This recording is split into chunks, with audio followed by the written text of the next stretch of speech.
रंगों का त्योहार होली, जिसे हम सब धूमधाम और हर्षोल्लास के साथ मनाते हैं।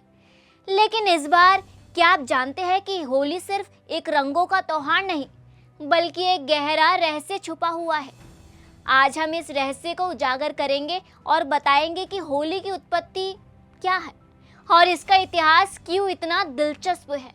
इस साल होलिका दहन 13 मार्च को और रंग वाली होली 14 मार्च 2025 को मनाई जाएगी। लेकिन क्या आप ये जानने के लिए तैयार हैं इस अद्भुत त्योहार की शुरुआत आखिर कहां और कैसे हुई थी?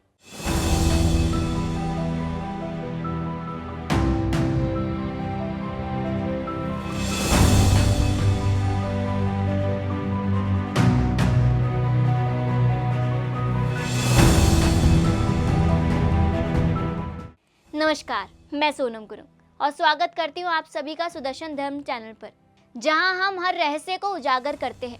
आज हम बात करेंगे होली के इतिहास की और कुछ ऐसी दिलचस्प बातों की जिनसे आप अब तक अनजान थे।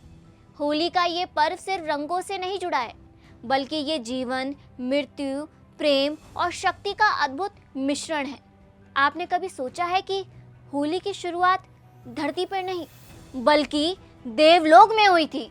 जी हाँ, ये सुनकर थोड़ा अजीब जरूर लगेगा, लेकिन ये पूरी तरह से सच है। हरिहर पुराण से, जिसमें भगवान शिव और उनका गुस्सा और फिर प्रेम एक अलग ही कहानी बयां करती है। कहानी उस समय की है जब भगवान शिव कैलाश पर्वत पर ध्यान मग्न थे। लेकिन क्या आपको लगता है कि शिव जी का ध्यान कभी भंग हो सकता है? हाँ, ये सच है। और इसे भंग करने के लिए भगवान के पास कोई साधारण व्यक्ति नहीं, बल्कि प्रेम के देवता कामदेव और उनकी पत्नी रति थी। कामदेव और रति ने एक विशेष नृत्य किया जिसमें शिव की समाधि टूट गई, और फिर जो हुआ वो कुछ ऐसा था जो किसी ने सोचा नहीं था। शिव जी इतने क्रोधित हो गए कि उन्होंने अपनी अग्नि से कामदेव को भस्म कर दिया। परंतु जैसा कि देवताओं का स्वभाव होता है, भगवान शिव के क्रोध और फिर दया के बीच की एक कहानी और भी रहस्यमयी हो गई। रति ने भगवान शिव से कामदेव को पुनः जीवन देने की प्रार्थना की और भगवान शिव ने अपनी दया से कामदेव को फिर से जीवित कर दिया। आप सोच सकते हैं ये पूरी घटना कितनी रहस्यमयी थी। रति और कामदेव ने इस अद्भुत घटना के बाद एक ब्रह्म भोज का आयोजन किया और इस भोज में देवी देवताओं ने भी हिस्सा लिया। कहा तो ये भी जाता है कि ये ब्रह्म भोज फाल्गुन पूर्णिमा के दिन हुआ था और तभी से इस दिन को रंगों और प्रेमों के साथ मनाने की परंपरा शुरू हुई। अब आप समझ सकते हैं कि ये रंग, गुलाल और उत्सव किस कड़ी से जुड़े हैं।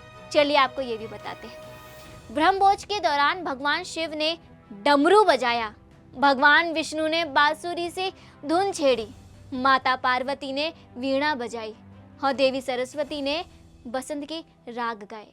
ये सब मिलकर एक ऐसी अद्भुत ऊर्जा पैदा करता है जो फाल्गुन पूर्णिमा के दिन हर जगह फैल जाती है। तभी से इस दिन को रंगों के साथ मनाने की परंपरा शुरू हुई।